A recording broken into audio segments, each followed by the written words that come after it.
Nug and Cymek review DC Universe The New 52, where every week Nug and I review every single one of the new DCU titles. I'm Nug, and this is Andrew Cymek, and we are going to dive right in on this week's title, starting with our first one, Captain Atom, a book that I was really looking forward to. I really enjoy Captain Atom, the character, at least I did when he was with Justice League. Justice League Europe was very cool, in the old Justice League that Giffen wrote. A lot of fun. Really looking forward to this book. What did you think? The book, I was looking forward to it as well, but it didn't, I don't know if it was the art, it just, everything seemed muddled to me. Not just the art, but the story. Yeah, there's a lot going on. I mean, you get the idea that he's losing touch with being an actual human being, and he doesn't know even what he is now.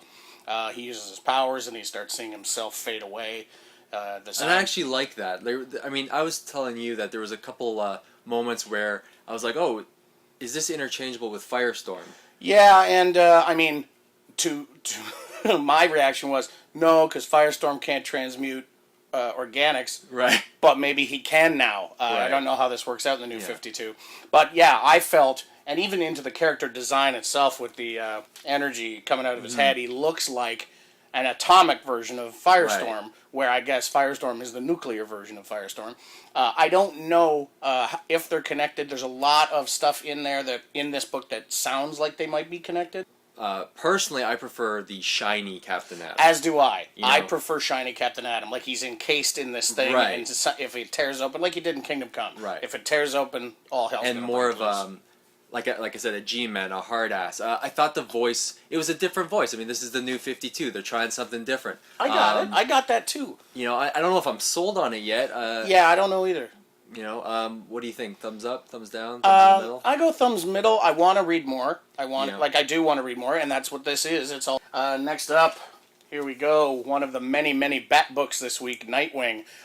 Probably the first Nightwing book I've read in 10 years. Which is not to say that I didn't like it. I loved it. I mean, I think Barrow's art is great, and Kyle Higgins, he does a great job in not shying away of the somewhat murky past of Dick Grayson, because he was Robin, then Nightwing, then Batman, and now he's Nightwing again. He doesn't shy away from that history, and he does a good job in having Dick Grayson embrace what some people may think is a step backwards, but to Dick Grayson, this is his true identity. And I think he does a great job with that voice. I think it does a really great job of distinguishing the difference between Dick and Bruce. Yeah. Even though Dick mentions he has been Batman, it's really good to go back to being Dick. Right, and he feels more at home with this. And a lot of it's... There have been a lot of Nightwing stories that deal with Haley's Circus. Oh, cool.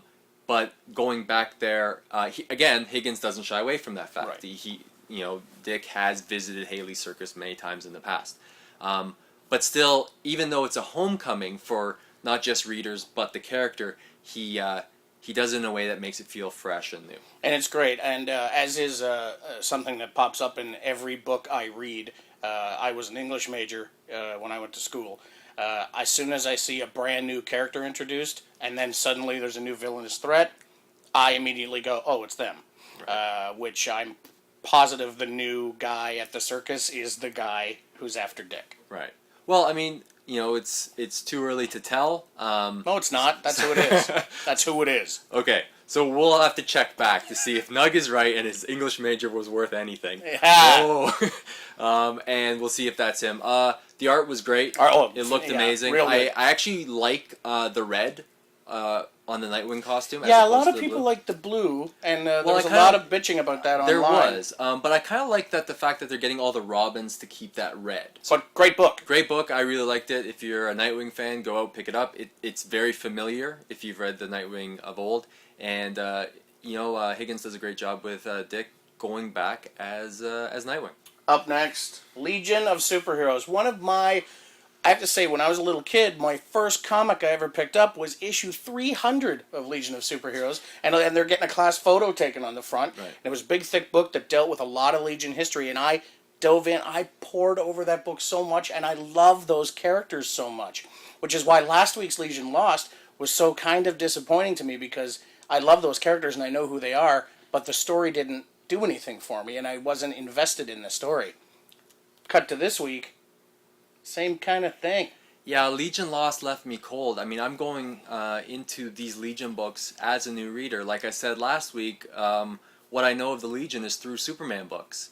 And I want to like the Legion. Again, I read this book like Legion Lost. A lot of stuff happens. There's a lot of characters thrown in. A lot of plot points put in. I don't care. I don't know what it is. I don't know if it's their foregoing character development for action and plot. They have a little balloon that says who the character's name is what their power is. Which is helpful not only to new readers, but to people like me who, oh yeah, that's what they can do. Right. But it's almost like you need more for new readers to attach themselves to the characters. And I just find that there's not enough. I mean, it's weird because the book is jam-packed with stuff. Oh, it's full. Just some of these pages are so full and so busy. Yeah. And I wonder if that's part of the problem.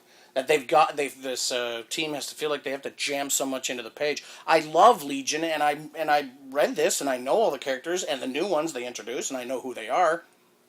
It just kind of left me flat. Yeah, I mean, I prefer maybe a slower pace, especially like you're introducing so many new characters, like to new readers. Yeah. I don't know. Again, I have not been converted to a Legion of Superheroes fan based on these two first books. Yeah, which is a shame. The Legion's really great, but I'm hoping that something happens in the next few issues to pick up the pace a little bit. I don't want to say pick up the pace, but to bring up the emotional value of the book. I think right that's now, what's missing is the emotional value. I'm not invested in it. Yeah, I'm not invested in it. I want to be more than anything, but I'm not. And you can tell a lot of hard work's gone into the book. The art's great. Oh, and the story is very in depth and has been well thought out.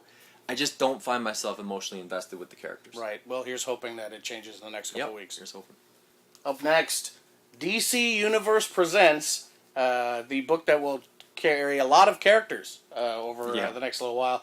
And this one is focusing on Deadman, who had a real nice run in Brightest Day.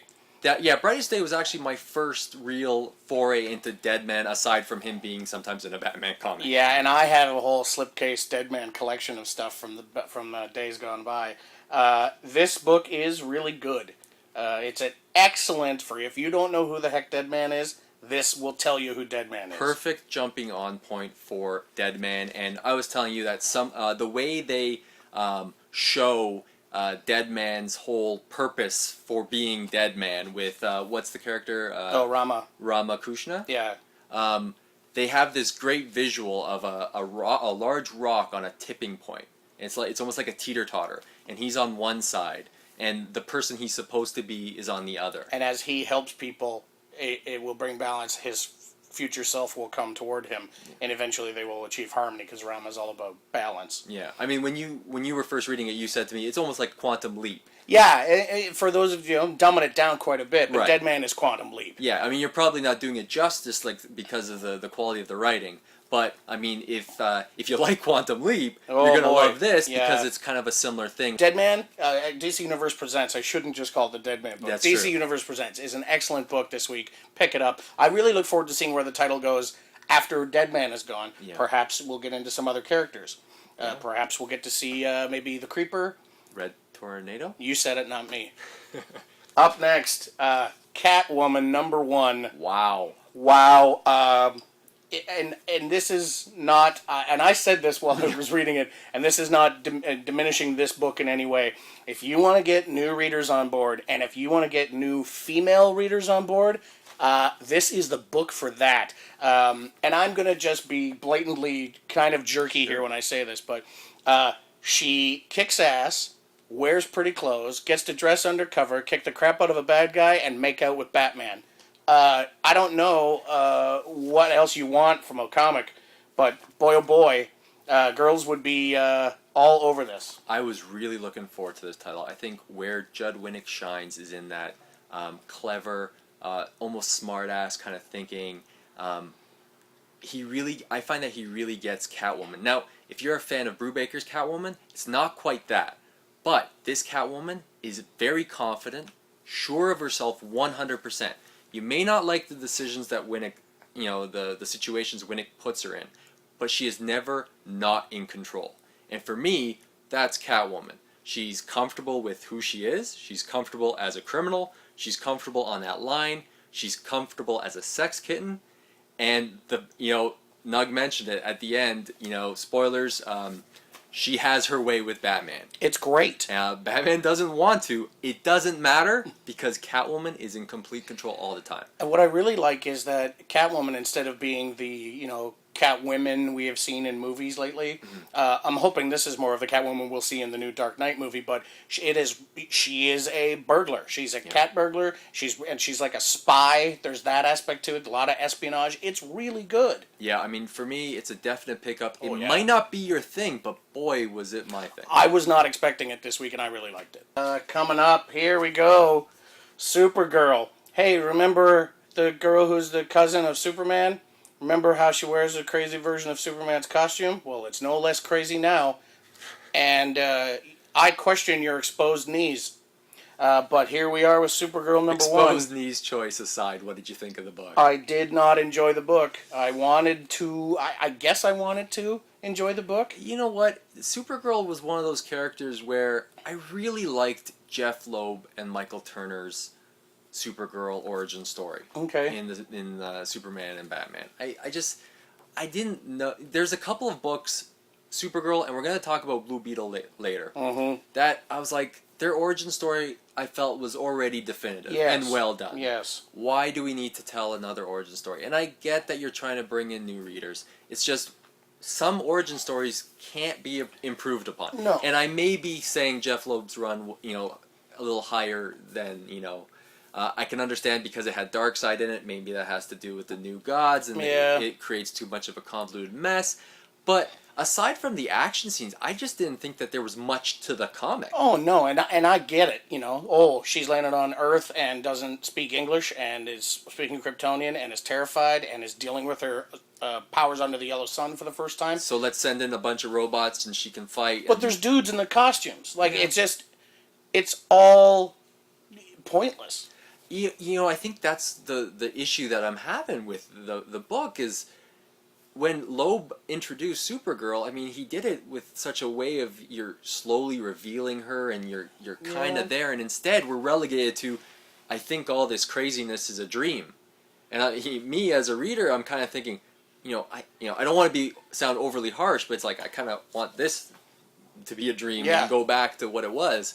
I don't mind the costume. I mean, the reverse knee pads aside, it's kind of. It almost looks like, to me, it looks like knee braces built into the boots. Right. So, yeah. but I question that. But that's.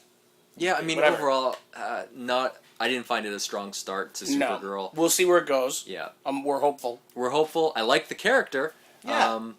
But not a strong start. And great appearance at the end by a underpantsless Superman. King Superman saves the day once again. Boring.